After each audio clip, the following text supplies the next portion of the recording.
Hi guys, it's me, Joseph Lenderson again, and for this video, it's dedicated to the conclusion of January 2025,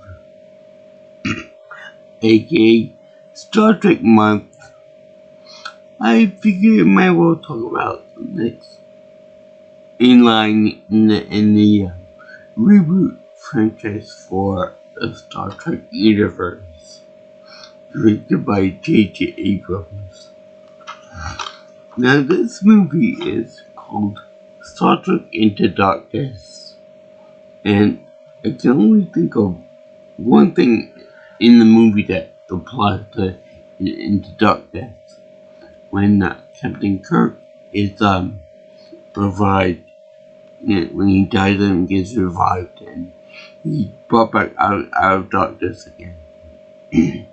But I'll get into that later on.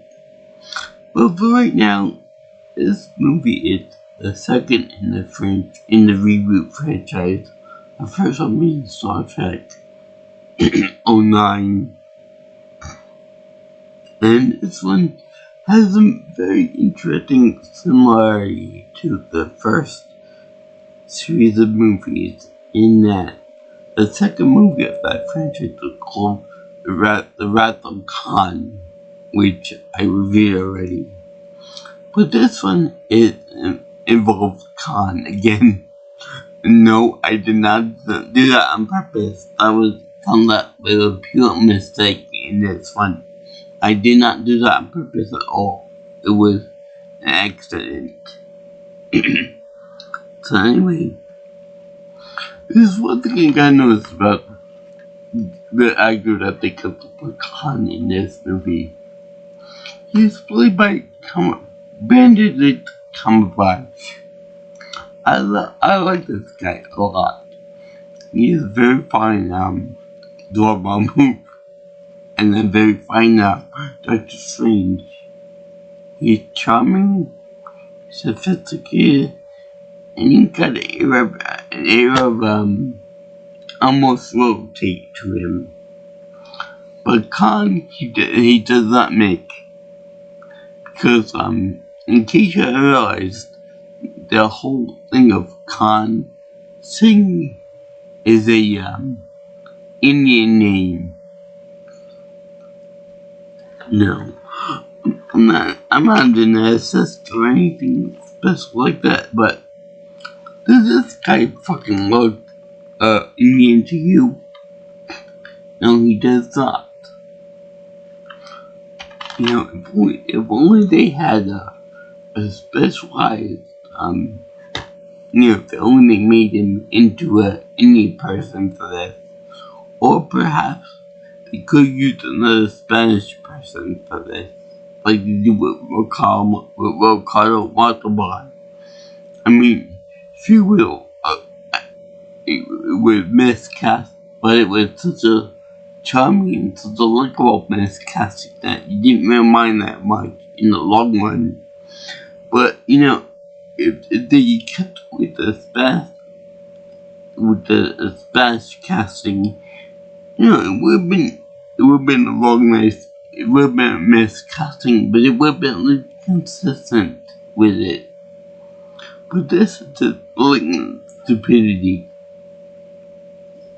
I mean, I like the guy fine, but it would have been so much better if they put an Indian actor in there. Or at least somebody that looks somewhat Indian. I don't be specific, but at least it would have been nice to have someone with at least a little bit Indian blood in them. Talk about whitewashing. Which, by the way, this is also part of a thing with, I noticed with Cumberbatch movies that he has casting issues with some of the other people. For example, the Agent One in Doctor Strange, it's even played by an Asian person. No, they had to go with the white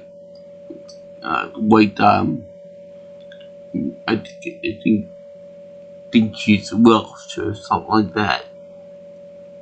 Anyway, that miscalculates on the cast portion of this movie. Also, I think I might be in the minority here, but I think that this movie is a little bit too long for my taste, at least. Could at least 20 minutes out of it and it'd be fine. It'd be about 2 hours long. But they had to stick in there 20 more minutes somewhat. So,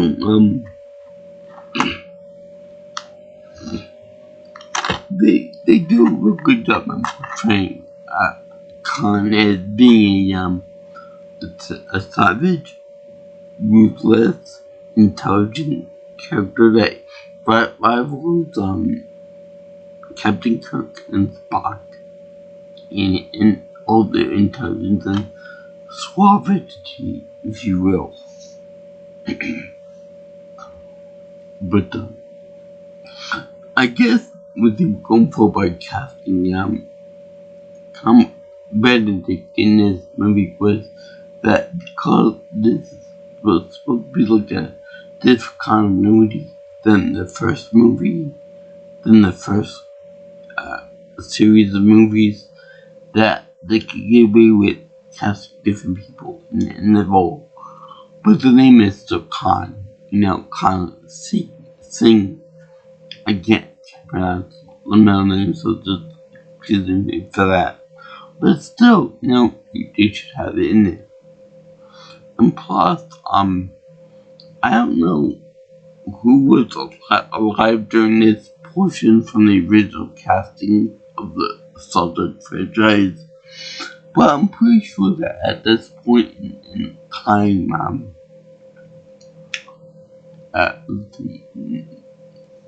Nicole Jones and Phil Clive, here, William Shatner would definitely alive, be still alive to this day. And, I'm sure some of the other people were alive back then. So why is it they only have elderly Spock that makes a cameo in this movie? They should have more of a larger cast selection. I'm sure that Shatner would be honored to be in this movie.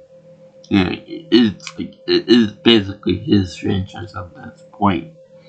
Besides Leonard Nimoy. And there are plenty of chances for people to cream themselves in this movie too. For example, the part where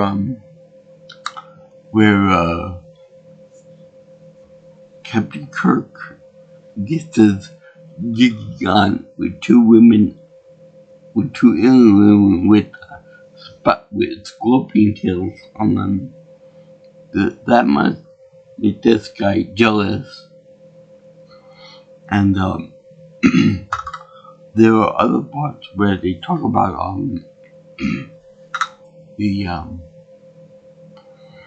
where they have Uhura speaking Klingon with a very nice movie shot on the camera. Not that I'm complaining about that anyway, but to hear Zoe Saldana playing in TV, plus Gamora, and then plus Lieutenant Uhura brings delight to me. And then to hear speak Klingon, which I'm sure there are probably people that get off on that, like ASMR stuff. But yeah, there's the fact that when Bones, played by Carl Urban, says Kim, I'm a doctor, not a weapons expert. That's real awesome from the original TV show when Bones would say, Jim, I'm a doctor, not a blank. And that was real awesome. Also, we got Simon Pegg as Scotty, which is really good. And they got Anton Yelchin as Chekhov, which R.I.P. hip. We'll address that more in the next Star Trek Beyond. Boy, did he go way beyond to infinity and beyond. But they also have Commander Pike in there, which was from the original show as the guy in the wheelchair that talks about, I guess, his wedding with Khan, which I actually really adore that they put him in this movie. I think that they were trying to call back to him, but I think he died in this movie, which maybe kept Kirk. They used the same treatment on Kirk as he did on that little triple thing there, which wasn't a callback to the actual show. I want to know why they couldn't use the same treatment for Commander Pike. And I was like, Dad, who is that? And it looks very familiar. Do you remember that guy in the wheelchair? Yeah, I do remember, but I don't remember his name, son. So it was like, oh yeah, with Pike. Okay, yeah, I remember. So of course they have to have unnecessary nudity, which I don't think that it would be considered nudity if the woman was just in her underwear. Because when I think of nudity, I think of nudity. I don't think of it like a futuristic model. Although it's pretty nice for a woman with Cortana hair.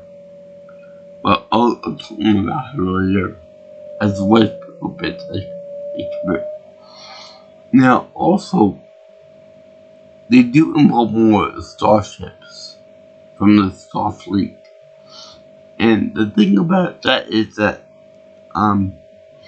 they don't have much imagination, do they? Because you just have the Enterprise, and they have the Uber Enterprise, the Super Enterprise, which is basically a big black version of that, and that's run by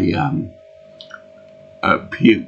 Weller, or as many people would know him, Robocops.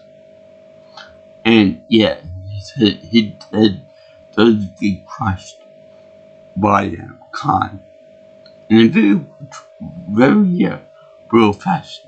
Kratos and Poseidon, which is real awesome.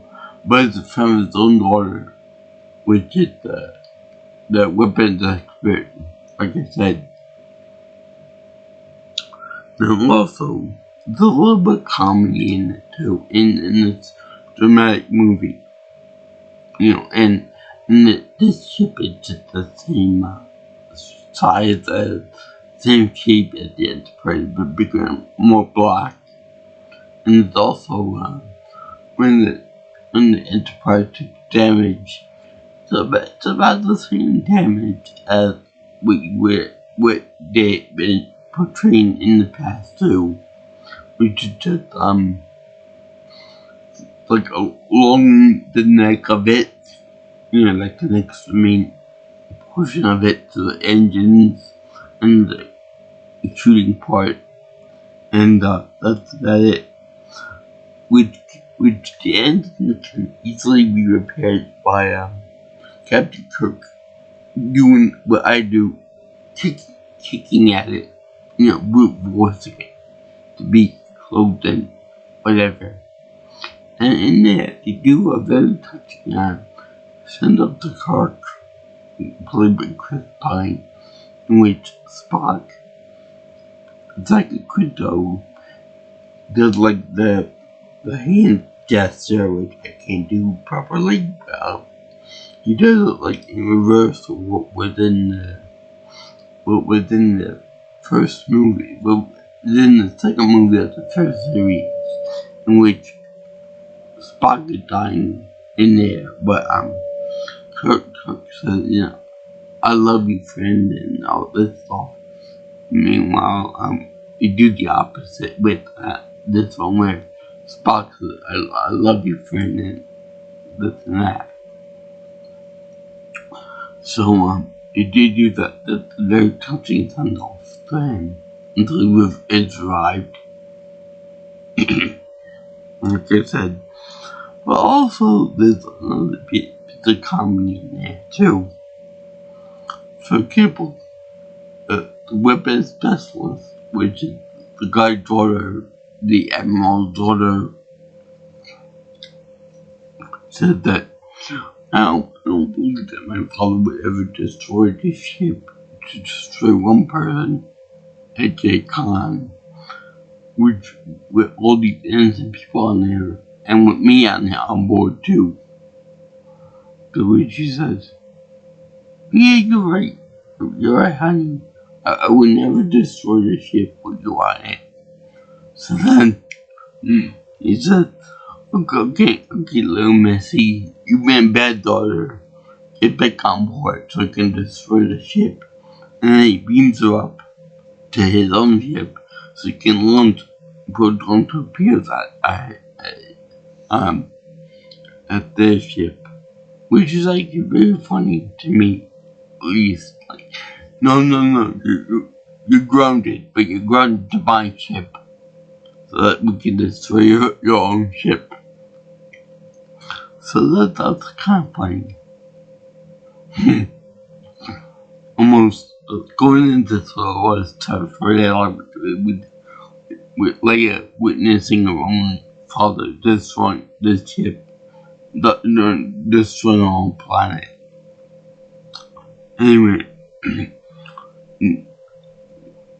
there's also the boom thing, the travel thing. There were the fight scene with Captain Kirk and Khan at first, in which he doesn't really flinch because he is genetically superior to everybody else. And then at the end, when they have Khan versus Uhura and Spock, which is really awesome because he shoots him with the stun gun, and he don't flinch and he doesn't move and stuff. Pretty much, he can take it. Even when Spock does that Vulcan neck thing, they does. The guy's like, I'll get you. That's your prime move. So I'm gonna reverse that anyway. Get you while you're in your vulnerable pose. And let's see here, what was there? Oh yeah, there is some new things with this movie that I really like. For example, they show that when they teleport people, when they beam them down, they always show them in different poses, like different animations and whatnot, than what you would expect from this type of thing. You would expect for them, if they were crouched down when they got beamed up, then at the exit of the beaming, they would be crouched. But now they're in different poses. Maybe it's the training and stuff. Well, teleport. I'm not a big expert on it or anything. But also, let's see. They show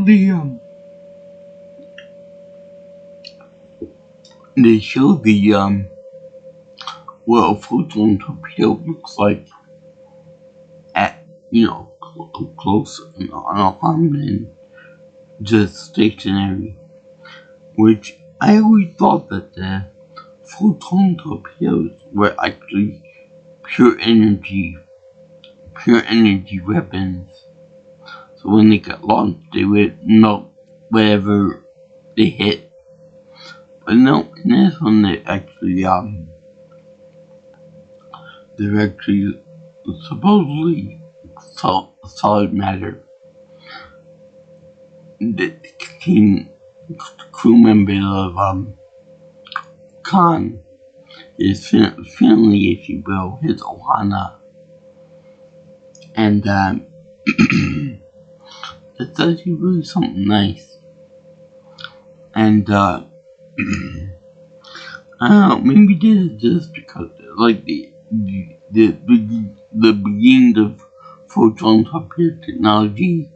Maybe later on when they get to the same level as the Star Trek movie, the original run of the Star Trek movie series, maybe the technology developed so much that they ended up evolving past solid matter, so that they're more like plasma weapons, like Covenant and the Halo series. So yeah, there's all that and the bag of chips.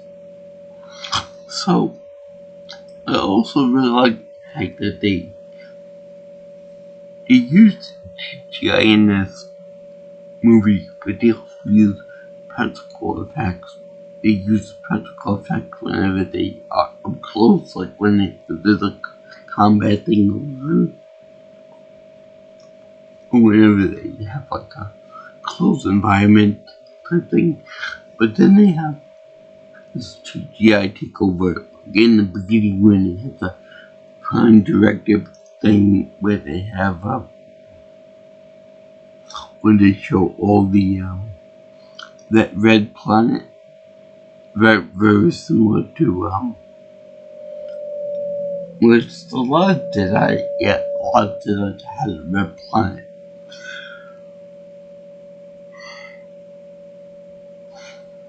With all the bright red crystals and stuff. Yeah, it comes like that. And they show that they show how primitive civilization would react to see a big spaceship rising out of the water, which is cool. I think that they might have mirrored that in the movie where they rise out of the clouds. It should look a big noble thing where the big black Enterprise, the Ultra Enterprise, crashed into the planet. And then the name Khan warps them into the crowded city area of the HQ for Starfleet. Cause as much damage as possible. But it's always so good. I love when they fit with the Klingons. After diplomacy doesn't work with them, obviously, because they shoot first as a question later. Kinda like a certain pattern of ours. I'm not gonna mention who, but I think you guys know who I'm talking about. Mr. Common Sense. Yeah, right. So anyway, this is kind of a treat for everybody, but I'm gonna try my best to go through the plot of this movie because there's a lot to do with. Okay, now, basically, right after the part with the messing with the Prime Directive part, we cut to title screen, and then they talk about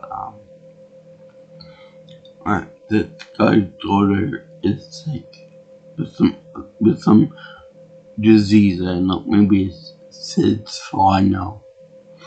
So this mysterious guy offers to send her a cure for her illness, and a kind of quid pro quo. I do something for you, you do something for me. I scratch your back, you scratch mine. So,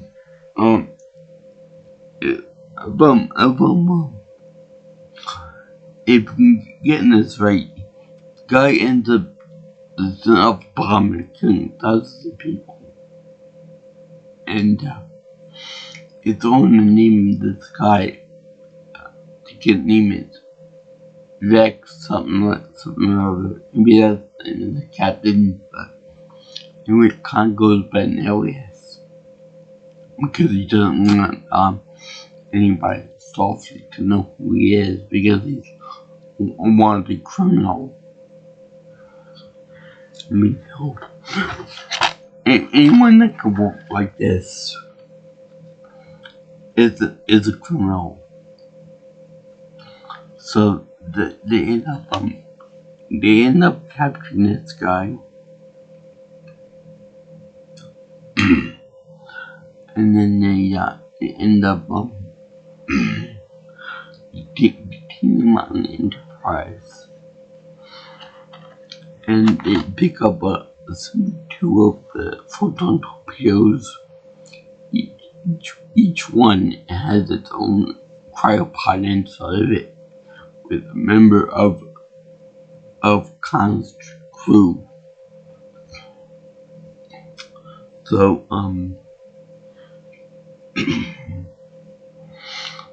when Khan's we gotta do something with stuff with the Uber Star Enterprise Star guy, and what he do it? So, you got a criminal on your hands. So, because no, he's not a criminal. He just misunderstood, even though he killed Captain Pike, Commander Pike, or whatever, Pike, in a very tear-jerking scene. So, he's like, no, I'm not gonna let you kill him. He's my responsibility. I'll take care of him.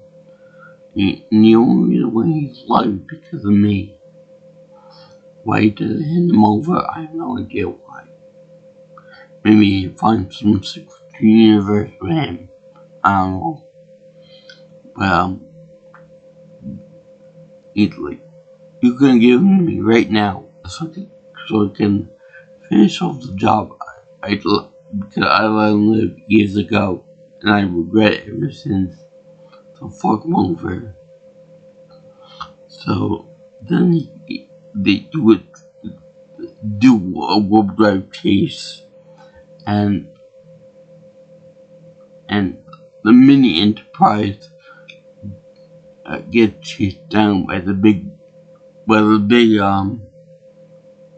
Supreme guy, the big imposing black Enterprise, which I thought that it was impossible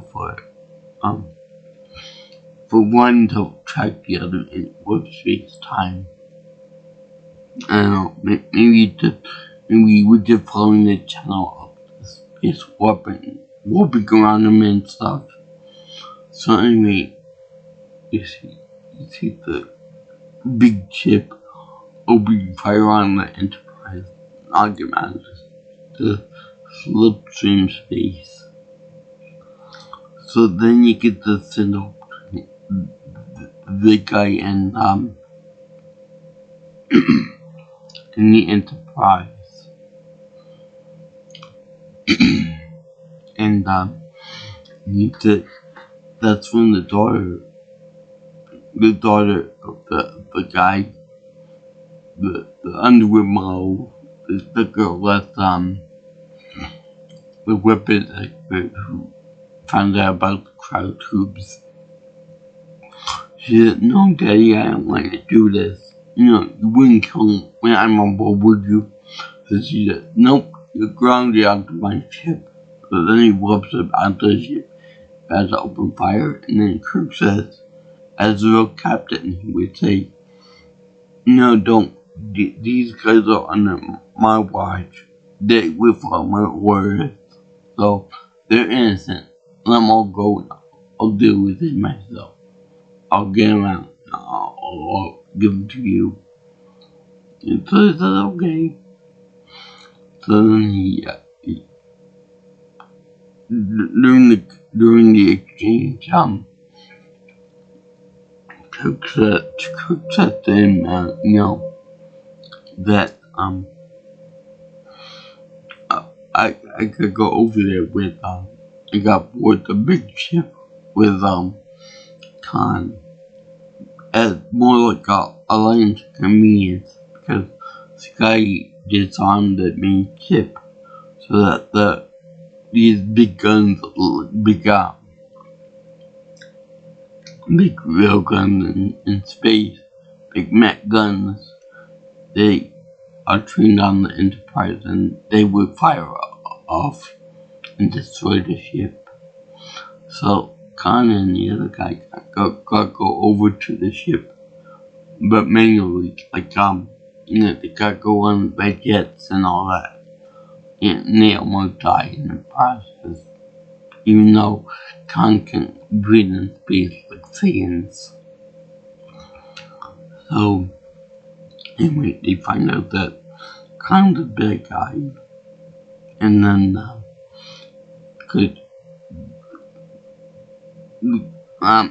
young Spock might get a call to, old Spock, and he told him, and I know he said, I don't want to give you any information that would impede your future and stuff. Only if you acknowledge. But this guy, Khan, is one bad hombre. It took all we had, all our intelligence to beat him, and he made a very dear cost to us. That was the Wrath Khan movie. So he's like, oh shit, I gotta warn Kirk about this. So, Khan by himself defeats, RoboCop, crushes his skull, breaks the leg of the door, the weapon expert, incapacitates Captain Kirk, takes over everything, and it's about to destroy the ship. And then the Enterprise gets away and sends the ship, the big ship, down into Jupiter's system, atmosphere. So then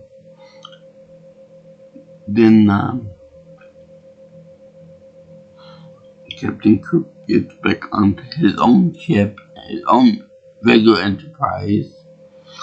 So with Spock and with the weapons specialist and Scotty too. Only if he knows. So then they're like, gotta go take him out before he can hurt more people. So then he warps the big Enterprise ship into Starfleet HQ, and then crash lands onto the planet, killing God knows how many people. So they end up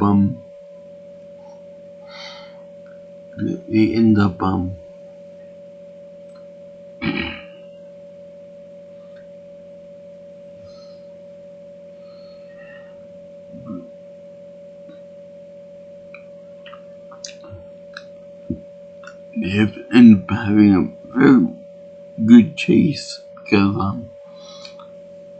what's the name? Kirk kills himself to try and get the engine back online so they can make the escape in the Enterprise before the Khan can blow them up. So then they show the Enterprise falling into the atmosphere, and then they show very nobly going back up into the sky. Very good scene from the beginning of the first movie, from the first part of this movie. So he pretty much dies because he's logged in radioactive hell, pretty much the core hell. And they show they show that Khan is getting away from everybody, going into Colin and then running away on foot. So then young Spock goes down and gets a little ass. So he follows them, keeps track of him and all that. And he ends up doing a big fight scene on top of moving vehicles. Not unlike what he did in Attack of the Clones with Anakin and Obi-Wan. Teaching up about Kessler. So you find out that Bones took some of the Khan's blood when he was in captivity. He injected it into a dead Tribble, which those little like cruise balls to me.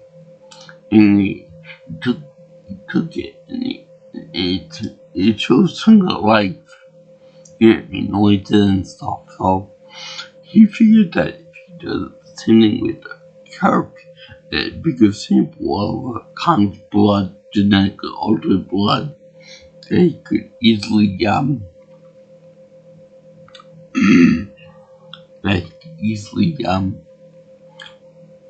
make alive again, make him back alive again. So also I forgot this part, but when the Enterprise and the big ship were still outside the atmosphere of Jupiter, Khan wanted his own crew in exchange for the Enterprise. So they were still on the old-fashioned photon torpedoes.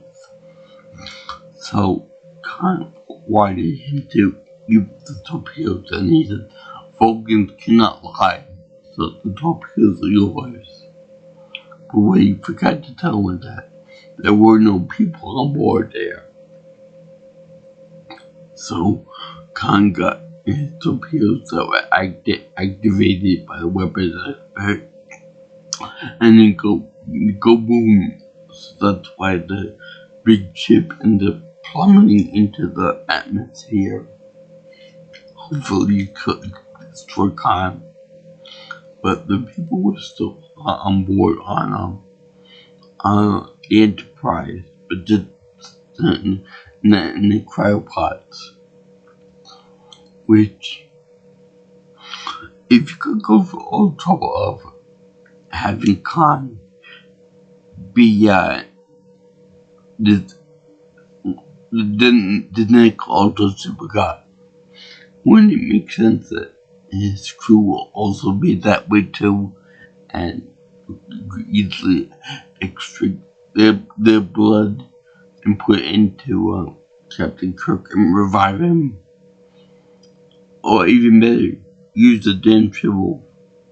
Use some of that blood and transfer it to Captain Kirk. And just a thought, they could easily destroy Khan and the Tribble blood to Kirk. So anyway, they have a big fight between between Khan and Spock, young Spock, which I like because he wraps hand with kind of an iron thing from the ship that he's on, and they were whacking and whacking and whacking Khan because he could take the punishment. And Uhura's like, no, we gotta save it. Gotta do it for Kirk. Now my question is, why does he need to be alive for that? I mean, surely you can get blood from a dead body or a dead corpse of Khan. And then they all put him into cryo sleep again at the end of the movie. Captain Kirk has arrived, and they did a little bit of comedy with Bones. He said, you suffer from any homomaniac tendencies, but do you have any illusions of grandeur? Much like, say, Khan was having, and to his credit, Ben Cumberbatch the demonic force of pure destruction and rage, but like he did when he did Dormammu, as well as Khan. So yeah, they do bring Kirk back from death, and I like the fact that it's undocumented, like as the movie says, and then he brought back, and he also he does like a little speech where he says that, the space is the final frontier, like in the TV show. And then they show them going into warp drive, which I like that they do the contrails and stuff. And they rebuild, they repopulate, and eventually I'm sure they probably put Khan and his crew on like some abandoned world like in the main continuity, and they leave him there to rot for all eternity to be rescued by the crew of the Enterprise in Wrath of Khan. So my question is, if these two are connected, if this continuity is the same as the other continuity from the original run of the show, wouldn't it make sense that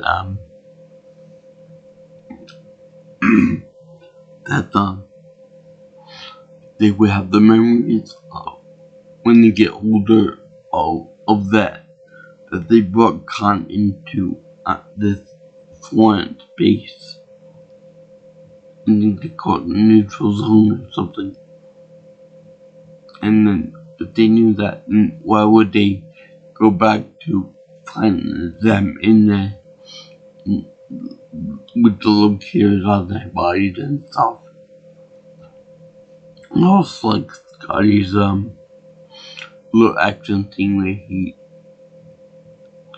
is on the communicator with the guys coming across space to see him. But there's a guy on a big blood ship that want to not allow the time and all of that, and it's like 3, 2, 1, and then it lost him into space, opening the door to the port. And let's see him was there. I like Uhura. I like all the crew members, but for some reason they don't have Anton Yelchin down here as Chekhov on the cover here. They have everybody else on there, but not him. And not the girl in there. Good kind of hair. But I also find it interesting that they have Uhura and Spock having a romance. I don't know if that was a thing on the show, but it's pretty cool, a pretty cool addition to this whole universe. And they don't show anything about Aratha. Anyone that is related to Khan in this movie, any blood relatives, he just did to kill people and take names and chew gum.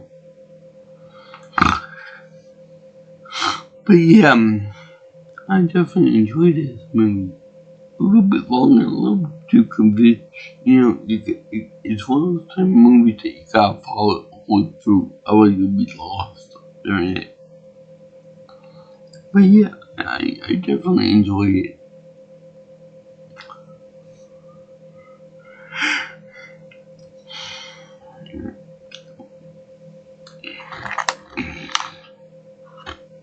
Let's see here, I looked up for some computerology and working of the ship and all that.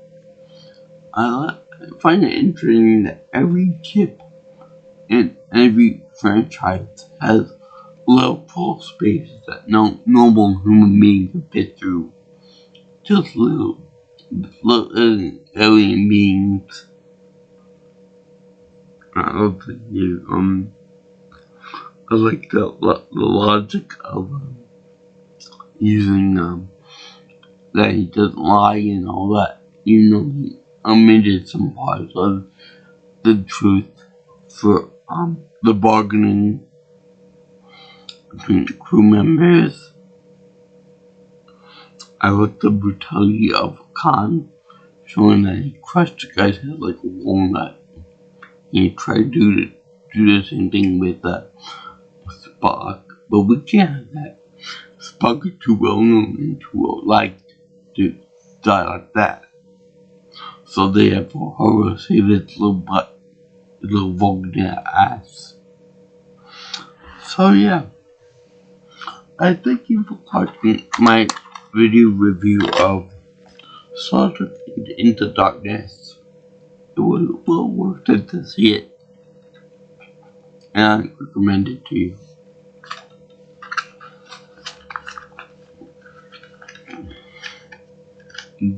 DVD is nothing special. You thought the grayish blue TV color. Kind of a disappointment, actually.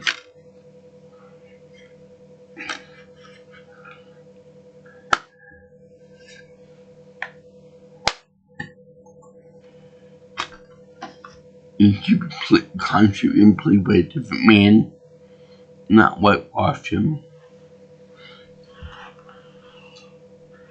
I give this movie a happy face because it involves all of the alien species, birds of prey making an appearance. I like the scale of the different worlds, different alien creatures. I would like to see more non-humanoid like spider creatures and maybe tentacle creatures, as well as maybe a flying alien somewhere around there. Because that's what we expect from different planets and environments to be able to cope with them as gone before, and just sleep with as many aliens as possible. Yeah, one thing I noticed about this that there aren't too many black people or Asian people or even Spanish people in this world. That's something I noticed. Make of that for what you will. Anyway, I enjoyed talking about this movie, so if you like what you see here, you want to see more of my videos and such, you know, Like, comment, share, and subscribe to my channel. You can also contact me for future information and future input on my video content by calling me or texting me at 631-707-3707. And, or you can follow me on Twitter or X if you prefer, at PNelsonPro. Also, you can reach me on my email at JJ's Viewing Channel at gmail.com. So, I still hope you guys live long and prosper. I'm going to try to do that again. And I'm getting there. Live long and prosper. My new.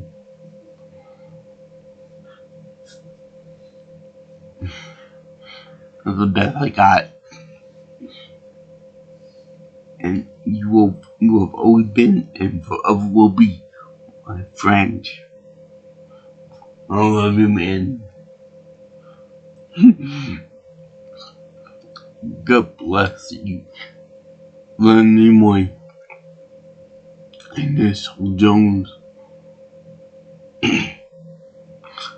Yeah,